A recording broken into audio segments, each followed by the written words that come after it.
এখানে একজন হুজুর আছেন আমাদের মুখতার ভাই। আপনারা তুলনামূলকভাবে হুজুরদেরকে দেখবেন যে মুখতার ভাই তো বাসার বাইরে বেরিয়ে হতে চান না। আজকে ফজরের পর একটা মিটিং ছিল ওনার সাথে, উনি আসেন নাই। হুজুররা তারা বাসাতে এত বেশি আবদ্ধ, এত বেশি তাদের স্বামী স্ত্রীর মধ্যে বোঝাপড়া এত বেশি। হুজুরদের মধ্যেও যে কিছু ব্যতিক্রম নাই তা না, আমি সেটা স্বীকার করে নিয়েই বলছি। তুলনামূলকভাবে যারা আছে, ভাইকে রশি দিয়ে টেনে বাসা থেকে বের করা যায় না। শুধুমাত্র ভাই কেন, এ রোগের রোগী আমি নিজেও, আমরা সবাই কম বেশি।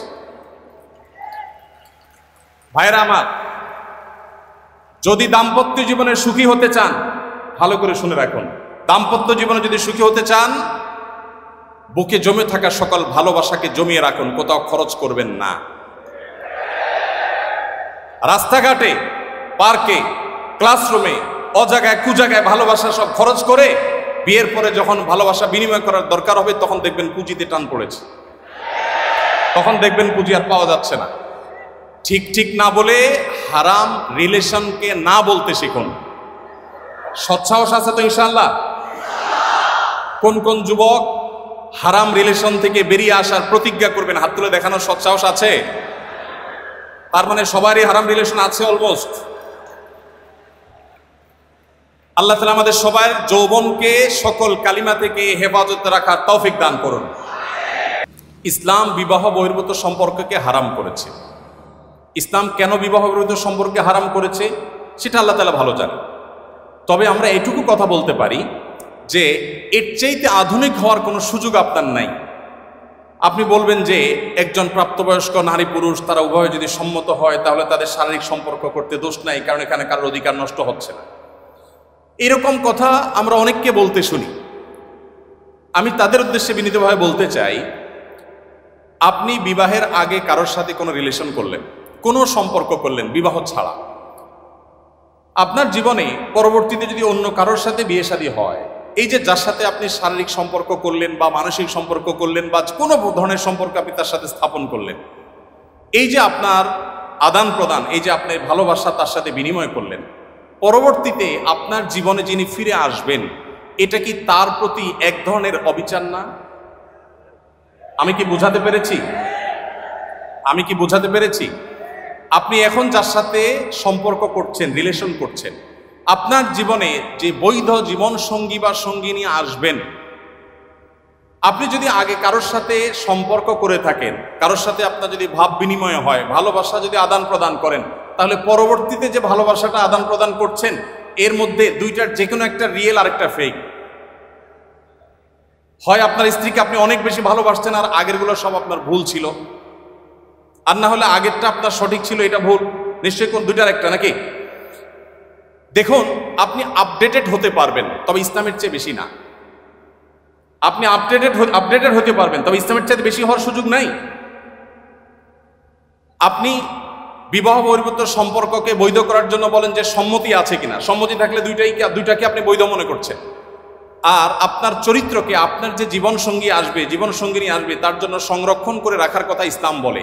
আপনি নিজেকে সেভ করে রাখবেন, নিয়ন্ত্রণ করবেন, কন্ট্রোল করবেন, ওই সেই বৈধ ভালোবাসা যার সাথে হবে তাকে সব উজাড় করে দেওয়ার জন্য। এই জন্য যারা ইসলাম প্র্যাকটিস করে, যারা হালাল হারাম মেনটেন করে চলে, যাদের যৌবনে, যাদের জীবনে কোনো কালিমা নেই, এই মানুষগুলোর চাইতে পিওর কোনো মানুষ সমাজে হওয়ার কোনো সুযোগ নেই। আর যে সমস্ত যুবক এখন ঠিক এত আসতে কেন, যে সমস্ত যুবকেরা তাদের যৌবনকে কালিমায় মিশ্রিত করে ফেলেছেন, আমি তাদেরকে, আপনাদের প্রতি শ্রদ্ধা আমার আছে, সেই সাথেও বলি, তাদেরকে আমি বলি যে ডায়রিয়া রোগে আক্রান্ত রোগীর মতো তারা। যেখানে কোনো কিছু দেখেছেন সেখানে তিনি কাত হয়ে পড়েছেন, সেখানে দুর্বল হয়ে পড়েছেন, সেখানে বসে পড়েছেন, সেখানে কন্ট্রোল হারিয়ে পড়েছেন, সেখানে ডাইরেক্ট হয়ে গেছে। আর একজন মুত্তাকি পরহেজগার যুবক, তিনি অপেক্ষা করেন, তার সামনে হারাম সম্পর্ক করার হাতছানি আসে, তিনি বলেন যে আল্লাহ দেখছেন আমার এই বৈধ ভালোবাসাকে আমি জমিয়ে রাখছি। এই ভালোবাসা হলো সফট ড্রিঙ্কসের ঝাঁজের মতো, খুলে ফেলছেন তো শেষ, এরপরে খুলে ফেলছেন, এরপরে যতই আপনি ঢাকনা লাগান, যতই আপনি মুখ লাগান, আগের ঝাঁজ আর ফিরে পাবেন না। যারা অবৈধ সম্পর্ক করেন, বৈধ সম্পর্ক যদি হয়, বিবাহ সাথে যদি করেন, আপনার ওই ভালোবাসা ভাব এটা বিনিময় যে করে ফেলেছেন, করতে করতে এটা ইউজড হয়ে যাওয়ার কারণে পরবর্তীতে আর ভালোবাসার যে স্পিড ছিল আপনার শুরুতে, সেই স্পিডটা আপনার ওই ফাইনাল ভালোবাসা আপনি পাবেন না। এই জন্য তুলনামূলকভাবে যারা তাদের যৌবনকে, চরিত্রকে হেফাজত করে রাখতে পেরেছে, দাম্পত্য জীবনে তিনি ছেলে হন, তিনি মেয়ে হন, তিনি নারী হন, তিনি পুরুষ হন, তার সব ভালোবাসা তো রিজার্ভ থাকে, একটু ইউজড হয় নাই, সবটুকু একেবারে ইনটেক, সবটুকু একেবারে ওই যে ঝাঁজ যেরকম আটকানো আছে বোতলের মধ্যে আটকানো, বিবাহের পর তার সকল ভালোবাসা উজাড় করে জীবন সঙ্গিনীকে দিতে পারেন। এই জন্য যারা আপনাদেরকে প্রেমের ট্রেনিং দেয়, অর্থাৎ বিবাহ বহির্ভূত ভালোবাসার প্রশিক্ষণ দেয়, আপনি অ্যানালাইসিস করে দেখবেন সমাজে দাম্পত্য জীবনে সবচেয়ে দুঃখী হয় তারা সবচেয়ে বেশি। যারা সকাল বিকাল আপনাদেরকে নাটক সিনেমার মাধ্যমে বিবাহ বহির্ভূত ভালোবাসার প্রশিক্ষণ দেয়, এই ভালোবাসা জয় করার জন্য বাবা মার অবাধ্য হওয়া যাবে, ধর্ম ছাড়া যাবে, সমাজ ত্যাগ করা যাবে, এই ট্রেনিংগুলো যারা সারাদিন দেয়, এদের এক একজনের দেখবেন জীবনের লাইফ পার্টনার বা স্বামী বা স্ত্রী 5 জন 6 জন করে চেঞ্জ করা শেষ হয়ে গেছে। তারা যত আড়ম্বর করে বিবাহের অনুষ্ঠান করে, তত ডাকডোল পিটিয়ে আবার বিবাহ ভাঙে। আর এর বিপরীতে আপনি মুত্তাকি পরহেজগারদের জীবনীকে আপনি দেখেন, পুরুষ হোক আর নারী হোক, যিনি আল্লাহকে ভয় করে চলেন, যিনি হালাল হারাম মেনটেন করেন, যিনি অবৈধ সম্পর্কে জড়ান না, এই মানুষগুলোকে দেখবেন তুলনামূলকভাবে দাম্পত্য জীবনে তারা একটু বেশিই সুখী। এখানে একজন হুজুর আছেন আমাদের মুখতার ভাই, আপনারা তুলনামূলকভাবে হুজুরদেরকে দেখবেন যে মুখতার ভাই তো বাসার বাইরে বেরিয়ে হতে চান না। আজকে ফজরের পর একটা মিটিং ছিল ওনার সাথে, উনি আসেন নাই।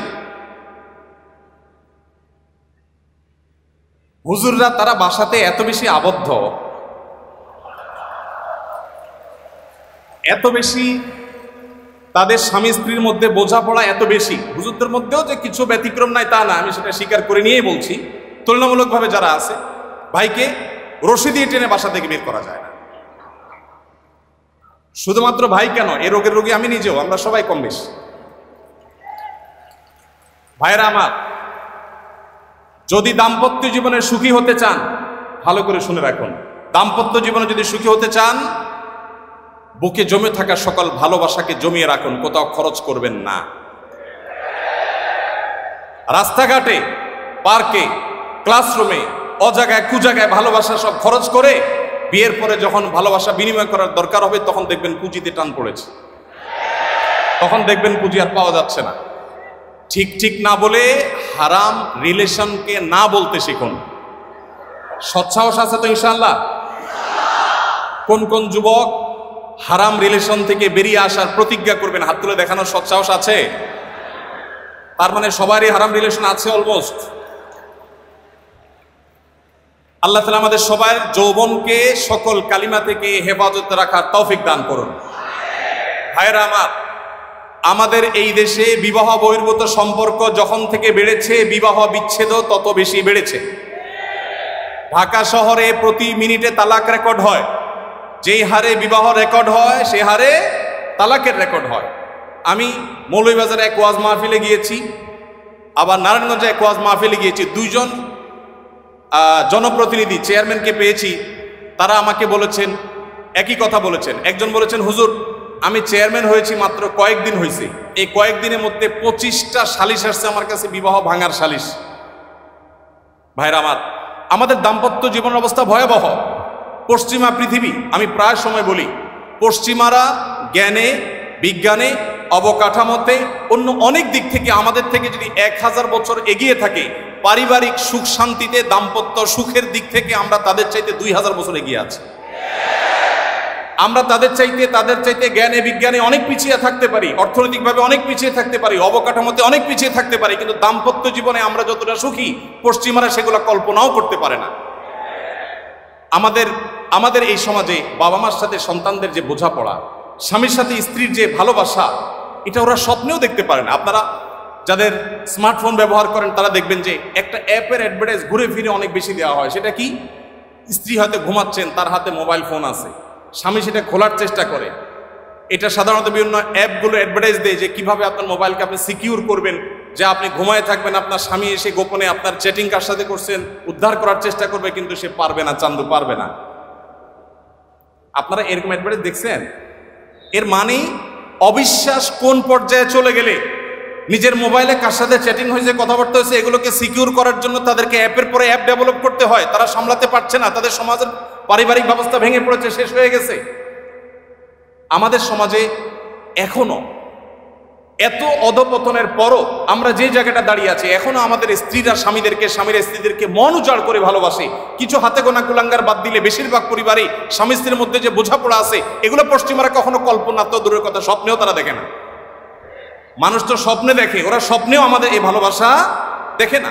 এই জন্য ভাই, পশ্চিমাদের ভালো জিনিসগুলো গ্রহণ করেন, কিন্তু অনুগ্রহ করে তাদের এই সমস্ত খিস্তি খেউল, বস্তা পচা, সস্তা এই সমস্ত সংস্কৃতিকে কখনো গ্রহণ করতে যাবেন না।